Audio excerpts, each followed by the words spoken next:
Halo semuanya, selamat datang kembali. Saya akan membacakan kembali buku Leadership, 11 perubahan penting yang harus dilakukan setiap pemimpin. Bab yang ketiga, pergi ke Ohio, beli karet gelang, dipakai di tangan biar bisa meregang. Jangan cuma ngejar angka yang gemilang, nanti badan capek, dompet malah melayang. Beli perangkat mahal di tahun 72, supaya gereja berkembang, maju jaya. Katanya mau pintar dan cepat kaya, tapi kalau malas belajar, ya gigit jari juga. Bawa ketan dibungkus daun kelapa, jangan lupa belajar CRE, AL rupa-rupa. Kecintaan belajar harus yang utama, biar nggak jomblo terus di masa tua. Berikut adalah ringkasan yang lebih lengkap dan mendalam dari bab 3, dari tujuan menjadi pertumbuhan. Ringkasan lengkap dari tujuan menjadi pertumbuhan, bab 3 buku Leadership karya John C. Maxwell membahas mengenai perubahan pola pikir yang sangat krusial bagi seorang pemimpin. Bergeser dari fokus yang kaku pada pencapaian tujuan, goals, menuju komitmen terhadap pertumbuhan pribadi yang berkelanjutan, growth. 1. Perjalanan menuju kesadaran. Di awal karier kepemimpinannya, penulis memiliki target spesifik berbasis angka seperti melipat gandakan jumlah jemaat gereja hingga menjadi yang tercepat pertumbuhannya di Ohio pada tahun 1975. Meskipun target tersebut berhasil dicapai, ia menyadari sebuah pertanyaan besar setelah perayaan selesai. Selanjutnya apa? Dari titik inilah, ia menyadari sebuah prinsip hidup yang mendalam. Tujuan membantu seseorang untuk melakukan sesuatu dengan lebih baik, to do better. Pertumbuhan membantu seseorang untuk menjadi lebih baik secara karakter dan kapasitas, to be better. Pengalaman bertumbuh memberikan kepuasan yang jauh lebih besar dan membuka pintu kesempatan yang lebih luas daripada sekadar mencapai target individu. 2. 3 perubahan signifikan dalam kepemimpinan. Untuk melakukan transisi dari tujuan ke pertumbuhan, seorang pemimpin perlu melakukan 3 perubahan besar. Dari pertumbuhan eksternal menjadi internal, motivasi awal yang hanya mengejar target numerik luar seringkali memicu kelelahan, burnout. Penulis menyadari bahwa pertumbuhan internal, mental, emosional, dan karakter lah yang justru menjadi motor penggerak bagi pertumbuhan eksternal, bukan sebaliknya. Dari pertumbuhan dalam segala hal menjadi beberapa hal penting. Tidak mungkin seseorang menguasai dan berkembang di semua bidang secara bersamaan. Penulis mengerucutkan fokus pengembangannya ke dalam 4 area utama yang disingkat menjadi REEL. 1. Relationships, hubungan yang kuat dengan sesama. 2. Equipping, kemampuan memperlengkapi orang lain. 3. Attitude, sikap mental yang positif. 4.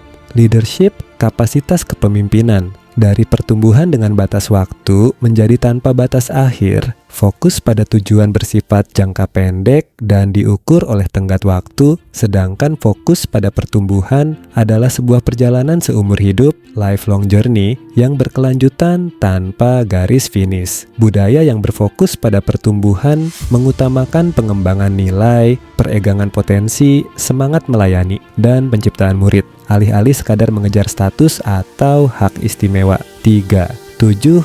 Langkah menjadi orang yang berorientasi pada pertumbuhan. Proses transisi ini tidak rumit, tetapi membutuhkan niat dan kedisiplinan melalui 7 langkah berikut. 1. Rangkul perubahan, beralihlah dari pola pikir kaku, fixed mindset, yang menghindari tantangan dan melihat usaha sebagai hal sia-sia menuju pola pikir berkembang, growth mindset, yang merangkul tantangan serta belajar dari kritik. 2. Adopsi semangat, mau belajar, menjadikan pertumbuhan sebagai prioritas nomor 1 setiap hari, selalu mencari peluang belajar dari situasi apapun, rajin bertanya, mengarsipkan ilmu yang didapat, dan meneruskannya kepada orang lain. 3. Jadikan kecintaan belajar lebih besar dari rasa takut gagal. Tindakan nyata akan mengurangi rasa takut dan membangun keberanian. Kegagalan harus dijadikan sahabat dan batu loncatan untuk terus maju. 4. Kembangkan hubungan dengan orang lain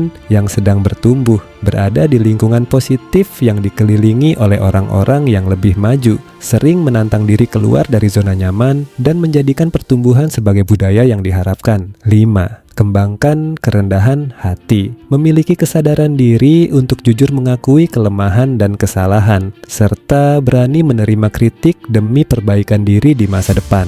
6.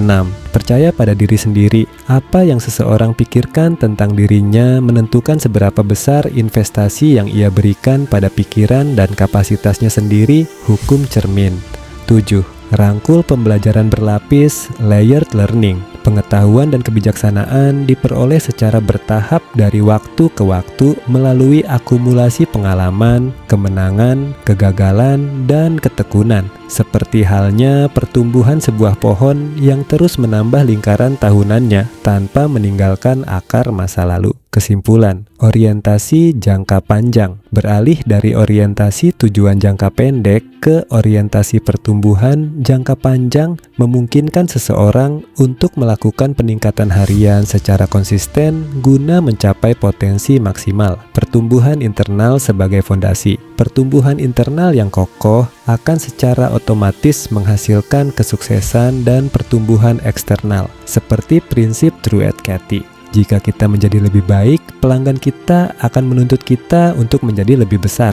Pilar kesuksesan REAL. Fokus pengembangan diri harus diarahkan pada aspek krusial yaitu relationships, equipping, attitude, dan leadership. Transformasi kegagalan dan rasa takut. Tindakan berani melangkah meskipun diliputi rasa takut akan memperbesar keberanian, di mana kegagalan diposisikan sebagai proses belajar yang berharga. Akumulasi kebijaksanaan. Melalui pembelajaran berlapis dan lingkungan pergaulan yang tepat, seseorang tidak hanya mengumpulkan informasi, melainkan membangun kebijaksanaan seumur hidup yang berdampak luas bagi diri sendiri dan orang lain. Sahabat baca buku, perjalanan kita belum selesai. Setiap buku adalah pintu menuju pengetahuan baru. Teruslah belajar, teruslah membaca, dan mari bertumbuh bersama di konten-konten berikutnya. Sampai jumpa di bacaan berikutnya. Leadership bab yang keempat. Ke kebun pagi memetik jambu, pulangnya mampir membeli roti. Terima kasih sahabat baca buku. Kita bertemu lagi di halaman cerita yang penuh inspirasi. Buka buku sambil minum susu. Bacanya santai ditemani kopi. Sampai jumpa lagi sahabat baca buku. Tetap semangat,